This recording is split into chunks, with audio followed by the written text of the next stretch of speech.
Masayang araw, mga ka-PL. Di ho ba, makailang beses na pinag-usapan sa social media, pinagtalunan ng ating mga kababayan, etong di umano'y hindi magandang kalusugan ni Dayunyor. At minsan, napabalita rin mga kababayan na dumapo ang isang chopper sa isang kilalang ospital na hinihinalang sakay di umano doon si Dayunyor. Ngayon, mga kababayan, may bago. Etong isang larawan na ginawang video, mga kababayan, na ang sabi ho dito, tila merong colostomy bag si Dayunyor sa tagiliran kasi umbok po yung damit. Maga yung ganito, hulma, kumbaga, itong colostomy bag. Ito po ang bagong usap-usapan ngayon ng ating mga kababayan. Ipapakita ko po sa inyo. Kayo na lamang po ang humusga. Diyan ko po nakita itong pinag-uusapan na naman ngayon ng ating mga kababayan, mga ka-PL. Ano ho ang sabi dito? May video po ito mamaya na, basahin ko lang. Ang sabi dito, Mark Photo was thought to be a colostomy bag, but it seems like a catheter for hemodialysis, mga kababayan. Basahin muna natin kung ano hubang ibig sabihin ng hemodialysis. Nagsaliksik tayo ng kapiraso lang naman. Ito ang sabi, in hemodialysis, a machine filters waste, salt, and fluid from your blood when your kidneys are no longer healthy enough to do this work adequately, mga kababayan. Di ho ba? Napabalita rin, matagal lang panahon, mga kababayan, na di umano itong mamang ito, isa na lamang daw ang kidney dahil na-donate niya na sa kanyang namayapang ama. Usap-usapan nyo noon, mga kababayan. Hindi natin alam kung gaano katotoo ito. Maaaring bata pa ako ng mga panahon na yun. O sa mga mas may edad sa akin dyan, kung totoo ito, paki-comment po, mga kababayan. O ngayon, eto na ho ang video. Ipapakita ko sa inyo, mga kababayan. Kayo na lamang po ang humusga. Pansinin nyo na lamang po ang litrato, mga kababayan, na ginawang video nga para paulit-ulit na makita ng ating mga kababayan. Kaya tuloy, ngayon, sa social media, naging usap-usapan na naman ito, katulad po nung mga nakaraan pa. Ito na yung video, panoorin na po natin, ulitin ko po ng 2 beses para mas klaro. Ayan.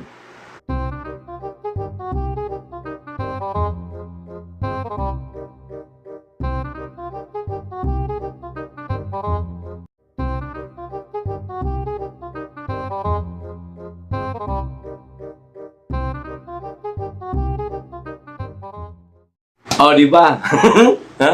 Ano sa palagay ninyo, mga kababayan? Kasi ako, hindi ako mapalagay. Parang nga namang, parang may umbok po sa tagiliran niya na hindi natin malaman kung ano talaga ang nasa loob ng kanyang damit. Kaya ito umumbok. Nagtatanong lang naman tayo, mga kababayan, pero kayo na pong bahalang humusga. Ngayon, kung totoo man ito, o kung hindi, no? Kung hindi, di mabuti para sa kanya.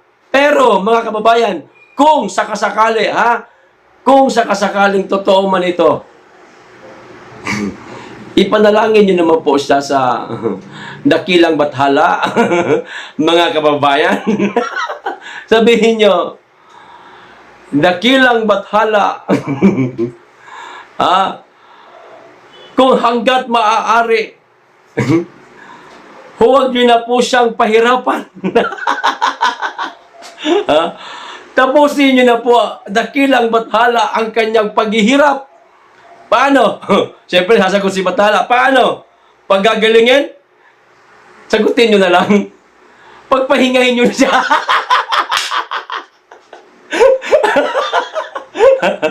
Ano ba, mga kababayan? Ayan ang napapala, mga kababayan. Kung totoo man ito, sa kakakakulam ninyo, ha, sa pangalawang Pangulo, di ba sinabi ni Inday Sara na kinukulam daw siya nila. At napabalita rin, mga kababayan, na meron palang kulaman session dyan sa malaking bahay. Kung daw nakakamali, Biyernes yata yun, no? Ang sabi o doon sa lumabas na balita, Biyernes. Ayan. Dito sa kanya tumama yung ha? Yung mga ikinukulam nila kay Bibi Sara, mga kababayan. O ano sa palagay ninyo? Ano kaya ito? Kaya nyo bang ipanalangin siya sa dakilang Bathala, mga kababayan na parang mga magulang lang natin yan, di ba? Na kapag nakikita natin yung ating mga mahal sa buhay. Halimbawa, lolo, lola, mga matatanda na yan, may sakit na. Ayaw na natin na naghihirap sila sa karamdaman nila. Di ba gay, ipinapanalangin na lang natin na baka naman po, wag nyo na lang pong dagdagan ng kanyang paghihirap. Pagpahingahin nyo na lamang po siya. Kasi naaawa na po kami sa kanya tuwing inaatake siya ng kanyang sakit. At higit sa lahat, mahirap lang kami, magastos talaga. O di ba gay, ganun tayo minsan, mga kababayan, kapag nakikita natin yung, tulad na lang po ng aking ama, na namayapa na, hirap na siya, hindi siya makakain, hindi siya makapagbawas, pasintabi sa mga kumakain, no? At hirap ng huminga. Ayan. O di bagay na nalangin din ako na ano lang po siya pahirapan, tanggapin na lang po namin. Dakilang Bathala kung ano man ang inyong magiging desisyon. Ganon! Ganon, mga kababayan. Ipanalangin nyo na rin. Dakilang Bathala. Parang awa nyo na. Huwag nyo na siyang pahirapan. Pagpahinga niya. Para mapayapa na ang buhay. At higit sa lahat, mapapalitan. Bago naman yung magiging pinuno ng Pilipinas. Joke lang yun, mga kababayan. O ngayon, tatanungin ko ulit kayo. Paliwanag naman po yung picture na ginawang video, mga kababayan. Kayo na lamang po ang humusga. At ito ang pinakamainam na ipanalangin po natin.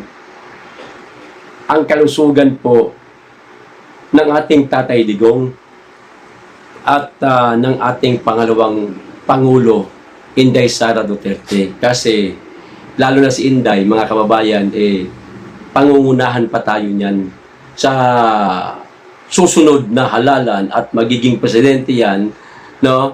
Siya na po ang, malay natin, baka magbago isip niya o baka tumakbo siya. Bagamat sinabi niya na 2026 fourth quarter siya magdedeklara kung siya itatakbo, no, sa pagkapangulo sa 2028. Mali natin, baka handa siyang paglingkuran tayo, di ba? Yan po ang ipapanalangin natin na bigyan pa ng maraming taon ang kanyang buhay, magandang kalusugan para pag dumating yung araw na yun, nabuo na ang loob niya na pangunahan tayo malakas. Ayan. Malakas ang pangangatawan, malakas din ang pag-iisip. Hindi po katulad nitong isa. Mga kababayan na tila totoo yata ang usap-usapan ng ating mga kababayan na meron ng dinaranas na malubhang karamdaman kaya minsan hindi natin nasisilayan. Okay? Hanggang dito lang po. Maraming salamat sa inyong lahat. Pag-iingat kayong lagi at higit sa lahat, mahalin po natin ang Pilipinas. Be blessed.